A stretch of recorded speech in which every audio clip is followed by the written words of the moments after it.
Today I heard a very disturbing sermon by a Tom Deuschle. I think he's from Celebration Ministries. And he was basically complimenting our doctors for withholding their services from the people of Zimbabwe.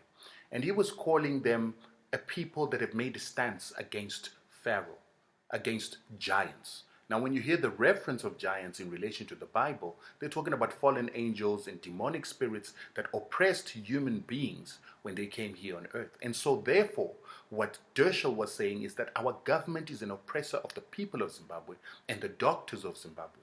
And the reason he's calling them oppressors is because this government is suffering under sanctions in a way that it cannot be able to pay its doctors because of sanctions that were imposed by the United States and European powers to punish the country for taking back its land.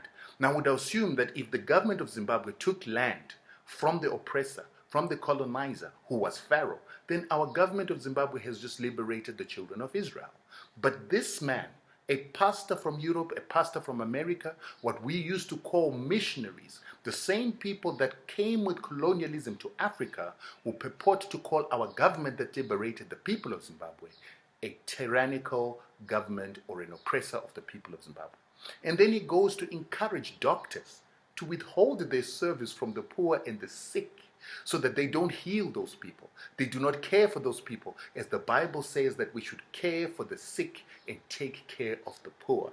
I think that is very ironic. And more critically, he is talking to doctors, telling them to be disobedient to their government in contravention of what the Bible says. He's telling them not to listen to authority in contravention to what the Bible says. And the same doctors that he's talking to, these Western trained doctors, are the same people who take an oath to a snake on a stick, or what we call the demon of Asclepius.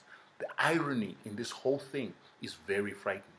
But it's not a wonder that a pastor in Zimbabwe will come and encourage Zimbabweans to be divided, encourage doctors to protest against their government instead of to protest against the US government. It's not ironic that a white man will come with a Zionist teaching, a Zionist ideology that believes that the children of Israel deserved their land, but African children, Zimbabwean children, do not deserve their land. I find that very ironic. And I also find it ironic that European pastors who want to come to Africa to tell Africans how to be human, when yet they were not able to tell white governments that oppressed our people and took our land and killed our ancestors to be human. And this is the reason that I have an issue with the church in Zimbabwe and the church in Africa in general. No pastors have stood up to speak against the evil of the collective punishment of the Zimbabwean people for taking their land back. No pastors have denounced the satanic American government and the satanic organizations that give them money, the Rockefeller foundations that fund our churches in order to divide our churches and to push political ideologies that bring separation to the people of Zimbabwe. Right now, our doctors should be holding hands with other Zimbabweans to protest against the US sanctions that are destroying the economy of Zimbabwe and stopping our government from giving them services and giving them adequate pay.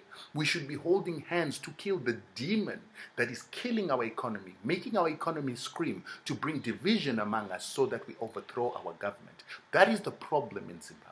And we as Zimbabweans and educated people like doctors should understand that they do not create any income. They do not export anything. So they are reliant on us, the publics of Zimbabwe, to export, produce, farm, mine, and sell our produce and be able to bring in foreign currency that creates income for the rest of the country to afford to pay taxes and to pay doctors' fees.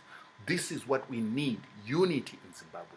And these pastors, these missionaries, the local ones and the ones that come from abroad, who come to divide Zimbabwe, who come to bring colonial tenants as they did when they colonized us, we need to rebuke and denounce them.